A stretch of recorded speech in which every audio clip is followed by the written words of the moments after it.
The coin hit the wooden table with a sharp clink, silencing the drunken chatter in McCain's saloon. But it wasn't the coin that sent a chill through Thaddeus Royce's blood, it was the auctioneer's voice, slicing through the tobacco haze like a rusted blade. Lot 17. Young, strong, good teeth, can read and write. Bidding starts at $50. Thaddeus, a weathered rancher who'd come to town for a whiskey after 3 days mending fences under the Arizona sun, froze. He hadn't expected this, a human auction in 1885, a grim echo of the war he'd fought to forget. His calloused hands gripped the bar as he watched a woman, no older than 28, step onto a makeshift platform by the poker tables. Celeste Washington stood tall, her dark skin gleaming under the oil lamps, her simple blue dress worn but proud. Her eyes burned with defiance, not fear, meeting every man's gaze with a quiet rage that promised retribution. "Do I hear $60? Vernon McCain called, his gold-toothed grin gleaming. The saloon owner was human filth, but this was a new low, even for him. A fat man in a bowler hat raised his hand. $60 for kitchen work. $70, shouted another from the back. She can teach my boys their letters. Thaddeus's jaw tightened. 15 years ago, he'd left civilization to escape this, people treating people like property. His ranch, 40 miles from town, was his sanctuary, where he could pretend the world had learned from the blood spilled between North and South. But Celeste's trembling hands, her only betrayal of fear, stirred memories of Antietam, of men dying for the principle that no one should own another. $80. The bowler hat man was eager now, sweat beading on his forehead. McCain's eyes glinted with greed. $80, going once. A fine specimen, gentleman, educated, healthy, prime working years. Thaddeus's hand drifted to the leather pouch at his belt, feeling the weight of silver dollars saved for breeding stock. Months of grueling work, all for his ranch. But when Celeste's gaze met his for a fleeting moment, he saw not just defiance but a soul fighting to survive. $80, going twice, $100, Thaddeus said, standing. His chair scraped the floor like a gunshot, and every eye turned to the tall, weathered rancher who lived like a ghost on the edge of civilization. The room fell silent, even the piano player's fingers froze. McCain's grin faltered, then widened like a predator spotting prey. Well, Thaddeus Royce himself. Haven't seen you in town for 6 months. Thought you'd sworn off people entirely. Thaddeus stepped forward, spurs clicking. He kept his eyes on Celeste, who watched him with a mix of hope and suspicion. A smart woman, she knew trust could be deadly. $100, he repeated, setting 5 $20 gold pieces on the table, their gleam catching the lamplight. The bowler hat man sputtered. Now, hold on, McCain. I was bidding fair and square. Business is business, McCain cut in, but his tone shifted, calculating. Though, Royce, this seems out of character. What do you plan to do with educated help on that godforsaken ranch? The question hung heavy, laced with vile implications. Thaddeus's stomach churned, but he'd dealt with snakes like McCain before. That's my business, he said, voice cold as winter steel. Celeste's eyes narrowed, a subtle shake of her head warning him off. She was trying to protect him, even now. The bowler hat man shouted, $110, but McCain raised a hand, and the air turned colder. Actually, gentlemen, I'm withdrawing lot 17 from tonight's auction. The room erupted in protests, but McCain's voice rose. Miss Washington has outstanding debts to settle, legal matters that need sorting before any sale. Thaddeus's hand twitched toward his Colt .45. He'd seen this game before, shifting rules, moving goalposts. Celeste's composure cracked for a moment, a flash of terror in her eyes before she locked it down. Whatever McCain was planning, it was worse than the auction. What debts? Thaddeus asked, voice deceptively calm. McCain's smile was venomous. The kind requiring personal attention. Don't worry, Royce.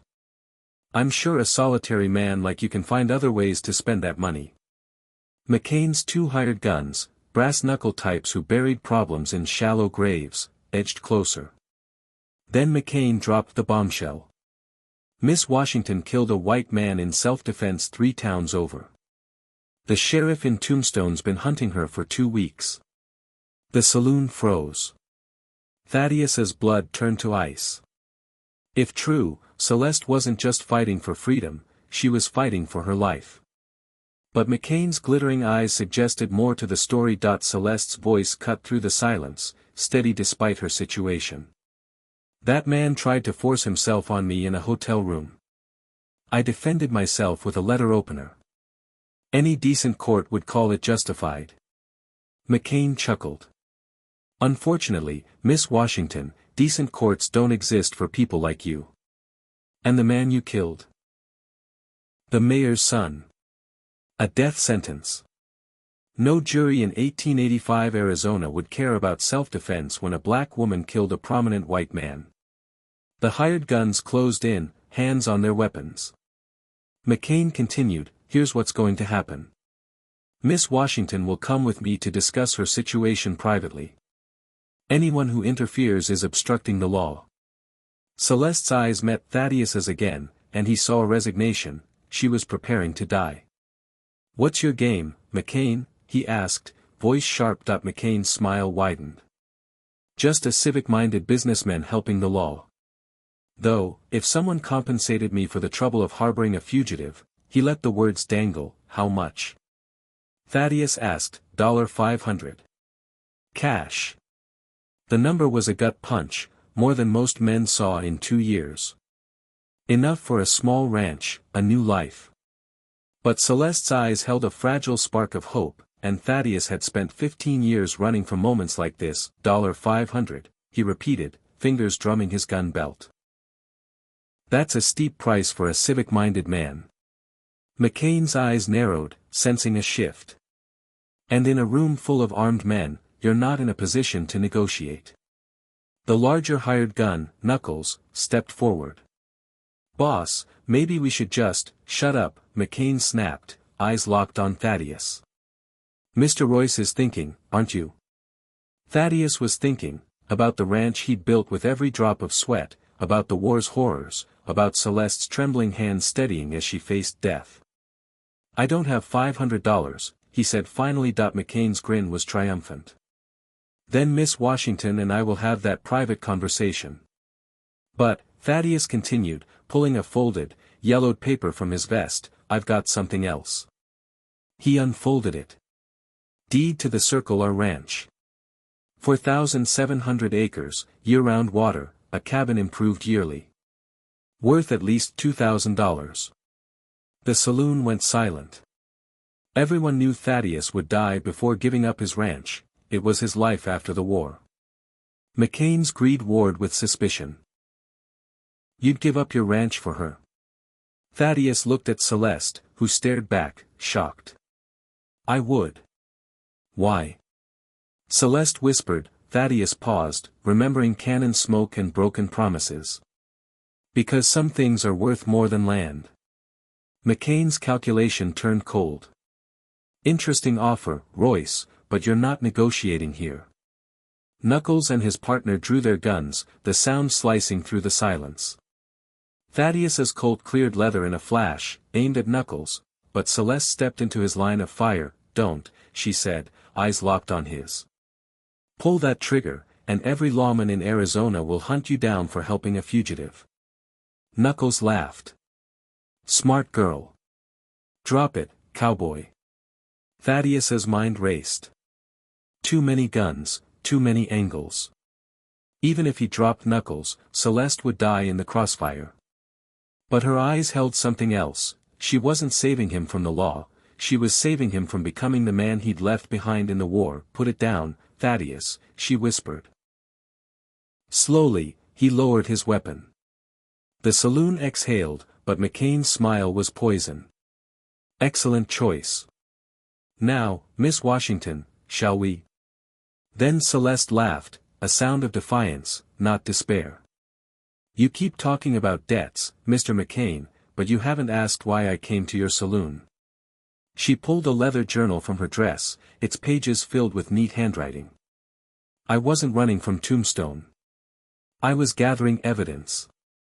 She opened it, revealing columns of dates, names, crimes. 3 years of records, stolen horses, rigged games, girls who disappeared upstairs and never came back. McCain's face pallidation. The journal was a death knell to his empire, documented by a woman educated enough to make it stick. Copies are with 3 people in 3 towns, Celeste said. If I don't check in weekly, they go to the territorial marshal.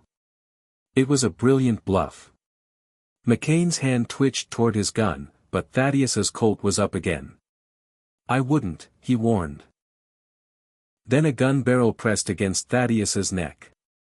He'd forgotten McCain's other men, the bartender, the piano player, the quiet ones at the tables. Drop it, a voice hissed, Celeste mouthed, trust. Then she threw the journal into the air, toward the oil lamps. Every eye followed it, and in that split second, chaos erupted. Celeste dove behind a table, Thaddeus spun, his elbow smashing his captor's nose. Gunshots roared, muzzle flashes lighting the smoke-filled darkness as the saloon became a battlefield.